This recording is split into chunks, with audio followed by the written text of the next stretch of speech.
The Legend of Zelda Ocarina of Time is easily my favorite video game ever made. Not only did it revolutionize the gaming industry in 1998 with its excellent story, amazing dungeons, mind-bending puzzles, and beautiful environments, but it also contributed to the Zelda lore in the craziest way imaginable. Ocarina of Time is also considered the greatest game of all time by Metacritic as well as multiple other publications, so I think it's pretty safe to say that the game is very good. But Ocarina of Time is definitely not a game for everyone, and by no means is it perfect. There are a lot of issues with Ocarina of Time, and it's fairly controversial these days. Many think it's graphically dated and has slow combat, tons of text to read, linear progression, and it requires a guide. And I believe that these are all true and that other games have surpassed Ocarina of Time in all of these categories.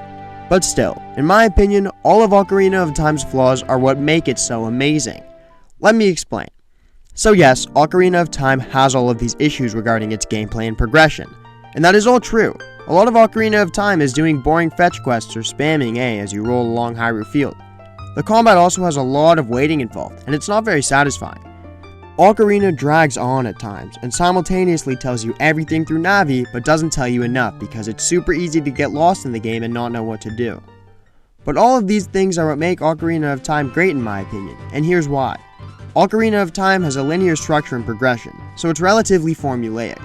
You go to an area, solve a puzzle, go to that area's dungeon, solve the puzzle in the dungeon, beat the boss, and repeat this process 7 more times until you reach Ganon. But in between some of these moments are incredible cutscenes that tell an amazing story, catchy songs that you have to learn using your ocarina, and incredible and intricate dungeons to explore and complete. And these are some of the best moments and sections in all of gaming history. So essentially, in Ocarina of Time there's usually boring and tedious sections that you have to complete in order to progress the amazing story and watch the nice cutscenes, as well as complete the cool dungeons. Then the process repeats itself.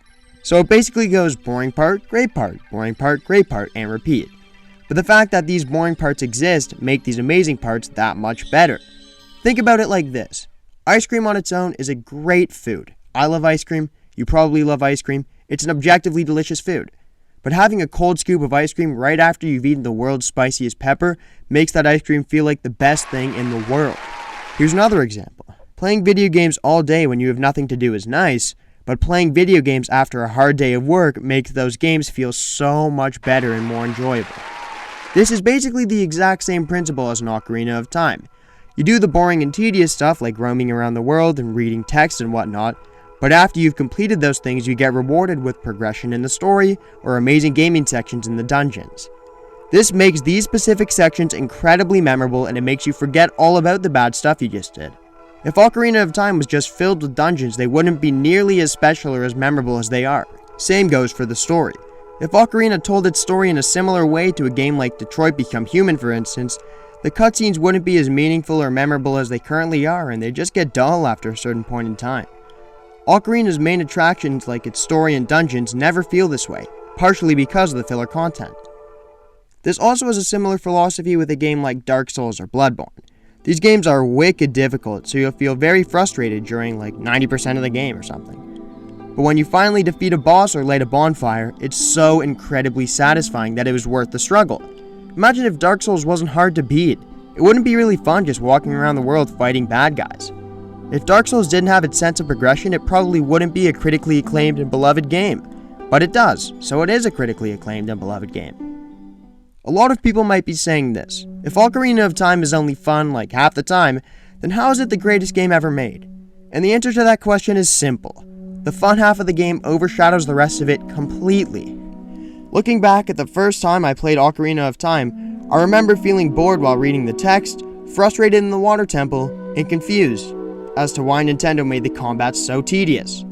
But all of those moments were followed by an amazingly creative boss fight like Twin Rova, an extremely intricate environment to explore in the Forest Temple, an awesome chic cutscene like right before the Shadow Temple, or a catchy ocarina song like in the Windmill Hut. These are the moments that define Ocarina of Time and make it so amazing, and because it took mediocre gameplay to get to those moments, they are made so much better. Also, I definitely understand that Ocarina of Time is not a game for everyone. I totally understand that a lot of gamers would rather have a nice and chill time while playing a game, instead of getting invested into an intricate story and universe while also completing objectively tedious tasks. But Dark Souls isn't a game for everyone either. These games have barriers and aren't easily accessible. Like if you gave either of these games to the average person, it might not go so well. And in addition to that, there's definitely going to be people in the comments saying that I'm just blinded by nostalgia with Ocarina of Time. But no, I played this game for the first time in 2017, almost 20 years after its release, so it's definitely not that. Look, at the end of the day, Ocarina of Time might not be the game for you, but I truly believe that every self-proclaimed gamer owes it to themselves to give this game a shot. And who knows, maybe you'll fall in love with the Zelda franchise just like I did. But if you don't, play Breath of the Wild. Then you'll definitely fall in love with the Zelda franchise. Alright, thanks everyone for watching the video. Hope you enjoyed. Peace.